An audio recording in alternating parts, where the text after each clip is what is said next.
Hello tout le monde! Aujourd'hui j'avais envie de vous partager les livres que j'ai le mieux notés sur Livre Addict. Bien sûr c'est susceptible de changer et bien sûr ça a été noté à une période où j'ai lu le livre. Et c'est vrai que peut-être les notes pourraient changer aujourd'hui mais j'ai décidé de ne toucher à rien et de juste vous montrer ce que ça donne. Donc j'ai pris toutes les notes qui sont de 18 à 20 et donc ça fait 13 livres à vous présenter aujourd'hui. On va commencer avec les livres qui ont eu une note de 18. Bien sûr 18 c'est une note excellente et c'est une note que je mets très rarement et du coup ça vaut le coup d'être partagé. C'est des livres forcément que je vous recommande d'une manière ou d'une autre et voilà, je vais essayer de vous présenter ça assez rapidement. Le premier livre que je vais vous présenter, c'est pas vraiment un livre, c'est plutôt une saga puisque ce sont les 3 tomes, c'est une trilogie et j'ai mis 18 à chacun des tomes. Il s'agit de Millennium de Stieg Larsson que j'ai lu quand j'étais au collège. Ce n'est absolument pas la période pour lire Millennium.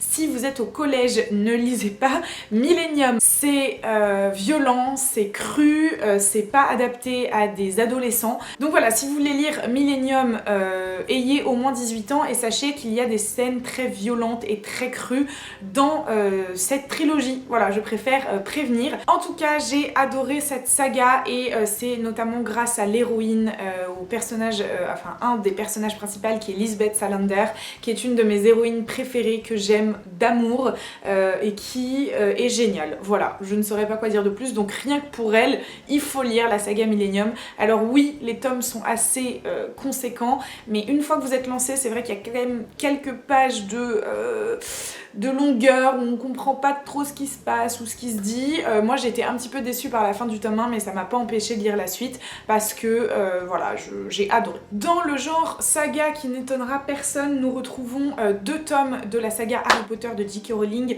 le tome 6 et le tome 7. Est-ce que vraiment j'ai besoin de m'étaler là-dessus ? Voilà, pour moi ça a été les tomes les plus complets, les plus incroyables de cette saga, ceux où il y a eu le plus d'action et où tout s'est plus ou moins concrétisé. Je vais enchaîner rapidement avec des livres dont je vous ai déjà pas mal parlé assez souvent, notamment Ensemble c'est tout de Anna Gavalda que j'ai lu dernièrement, dont je vous ai jamais vraiment parlé sur la chaîne en mode point lecture parce que j'arrive pas à le faire, mais voilà, ça a été un roman qui a résonné en moi, qui m'a énormément parlé. Je suis passée par toutes les palettes d'émotions, j'ai adoré cet ouvrage, j'adore le film, j'adore Audrey Tautou, donc Ensemble c'est tout d'Anna Gavalda a eu 18 comme les autres. Également un coup de cœur dont je vous avais déjà parlé l'année dernière, en l'été dernier, c'est Lies We Tell Ourselves, donc Des mensonges dans nos têtes de Robin Talley, qui est un roman young adulte et qui parle de ségrégation, de racisme, d'homosexualité et j'ai adoré ce roman. Pareil, c'est un roman qui est assez violent, qui prend pas les ados pour des cons. Voilà, t'as beau être adolescent, c'est pas pour autant que t'as pas le droit de lire des sujets comme ceux-là, même si c'est des sujets brûlants, même si c'est des sujets qui sont durs, c'est important. Et voilà, c'est un livre que je recommande beaucoup, alors à tout type de public, mais surtout aux adolescents. Et si vous êtes assez sensible à ce genre de sujet, c'est très bien traité, je trouve, pour un livre adolescent. Et voilà, je recommande fortement. On remonte un petit peu dans le temps avec des coups de cœur que j'ai eu l'année encore d'avant. Il me semble que c'était pas 2017, ça devait être 2016. Voilà, je suis plus très sûre, je revérifierai, mais bon, peu importe. C'est des livres que j'ai lus il y a un petit moment maintenant. Le garçon en pyjama rayé de John Boyne que j'avais adoré, qui est encore une fois un livre, alors je dirais peut-être pas young adulte, c'est peut-être limite jeunesse. Je saurais pas trop me positionner là-dessus. C'est un livre sur la Seconde Guerre mondiale et on se place dans la tête d'un enfant allemand qui suit de très près la Seconde Guerre mondiale puisque son papa est dans les forces, enfin dans l'armée allemande et qu'il est assez haut gradé, qu'il est en lien direct avec Hitler et donc on suit ce petit garçon qui ne comprend pas ce qui se passe et qui se lie d'amitié avec un autre petit garçon qui est de l'autre côté du grillage, qui est donc dans un camp de concentration, un petit garçon juif et c'est... Je n'ai pas de mots. Voilà, j'ai adoré ce roman, la fin, j'ai lâché les vannes, tout ce que j'ai pu.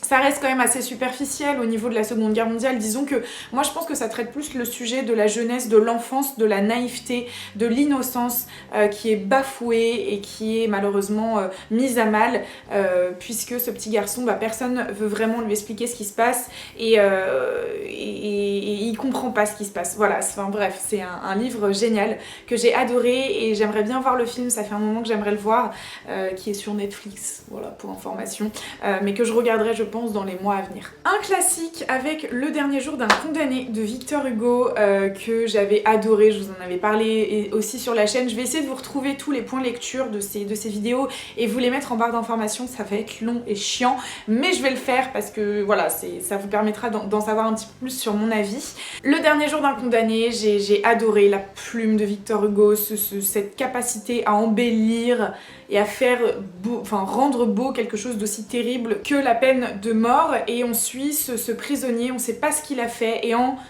90 pages, un truc comme ça, on arrive à s'attacher à ce personnage. C'est quand même incroyable. C'est un personnage qui connaît la peine de mort, donc on doit penser qu'il a quand même fait un truc pas mal hardcore. Et pourtant, on arrive à s'attacher à lui, on sait pas comment il s'appelle, on sait pas d'où il vient, on sait rien. Et pourtant, on s'attache à lui et ça nous pose de réelles questions sur la peine de mort, sur la prison, sur l'emprisonnement, sur l'enfermement de manière générale. Moi, c'est des questions qui m'intéressent vachement.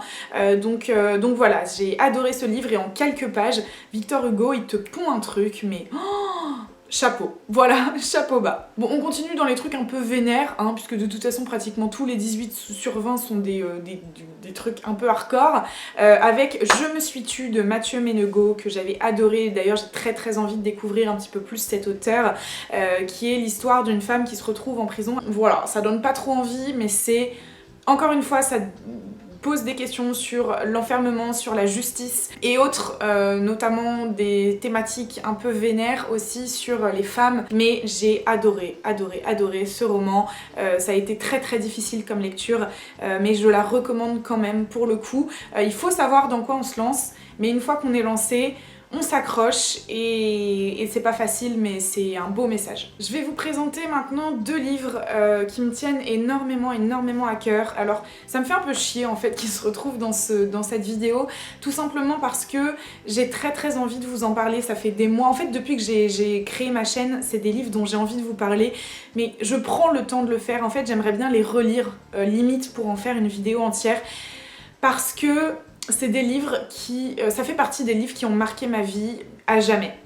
Alors du coup je vais pas m'étaler sur le sujet, sachez juste qu'ils ont obtenu une note de 18 sur 20 sur Livre Addict et à la limite après ma relecture je pense que je renoterai et je verrai en fonction de ce que ça m'a fait, mais j'ai adoré outre mesure parce que c'est des livres qui sont terribles, Midnight Express et Si je ne me réveillais pas. Ce sont deux livres avec des thématiques très compliquées. Tiens, encore une fois, mais alors ça c'est étonnant, va peut-être falloir que j'y réfléchisse. Midnight Express c'est quand même une histoire de prison, donc c'est le troisième d'affilée. Je pense qu'il va falloir que je réfléchisse à ça. Bon, je sais que j'ai toujours été intéressée par le milieu carcéral et les prisons, et d'ailleurs j'ai pas mal d'ouvrages dans ma bibliothèque que je veux lire et j'aimerais bien en faire une vidéo. Bref, no spoil, mais voilà, ça c'est sur l'emprisonnement, sur le milieu carcéral, sur les drogues, et Si je ne me réveillais pas, c'est une histoire d'inceste.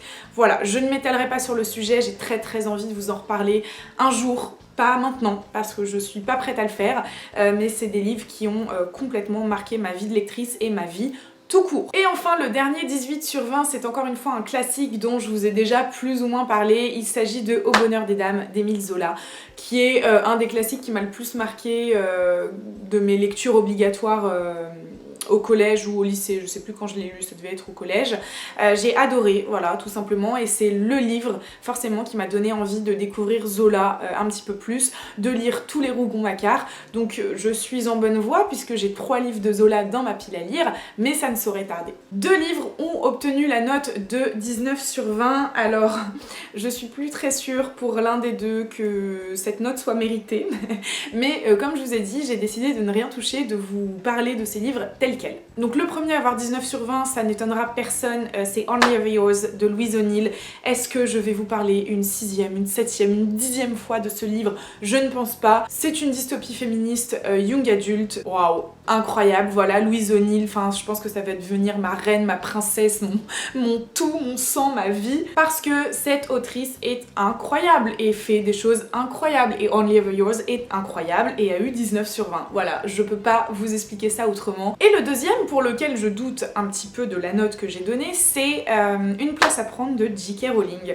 C'est un livre que j'ai lu tout au début de ma chaîne, donc c'était en 2016 il me semble, que j'ai adoré, c'est un énorme pavé, c'est J.K. Rowling, je l'ai lu avant même de lire la saga Harry Potter parce que finalement ça me disait un peu plus à cette époque. Et exactement comme dans Harry Potter mais de manière beaucoup moins subtile, on sent que J.K. Rowling est une autrice engagée, qui lutte contre les inégalités, qui est contre une certaine forme d'élite, contre une certaine forme de bourgeoisie. Et donc ça se passe en Angleterre, c'est dans une petite ville en Angleterre et on a des histoires, voilà, de plein de choses. Il y a des milliers de thématiques qui sont abordées en un seul livre, des histoires d'adolescents, des histoires de famille, des histoires de drogue, des histoires d'argent, des histoires de plein de choses, plein de politique, c'est très politisé. Voilà, j'avais adoré à l'époque, je sais pas si je le relirai aujourd'hui. Je suis plus ou moins convaincue du 19 sur 20, mais je lui laisse, parce que si j'ai mis 19 à cette époque, c'est que c'était mérité.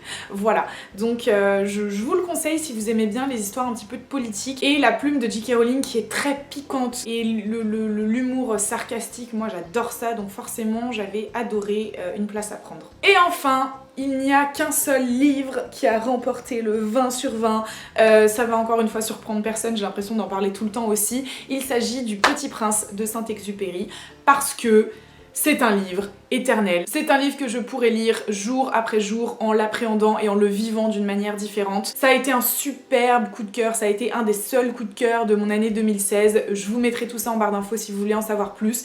Mais voilà, c'est juste quelque chose que je pourrais relire éternellement et que je vous conseille de lire. C'est un classique qui est mais minuscule les gars, franchement, il a une centaine de pages tout au plus, c'est quand même de la jeunesse de base, donc ça se lit très facilement, pas d'excuses. Aucune excuse pour ne pas lire Le Petit Prince. Et voilà, cette vidéo est maintenant terminée, j'espère qu'elle vous aura plu. Moi ça m'a bien amusé de regarder un petit peu mes livres sur Livre Addict et de voir les meilleures notes. Alors si vous voulez que je vous fasse une vidéo, les pires notes de mes livres sur Livre Addict, vous pouvez mettre plein de petits pouces en l'air, voilà, ou me le dire dans les commentaires, ça me permettra un petit peu de voir si ça vous intéresse ou pas.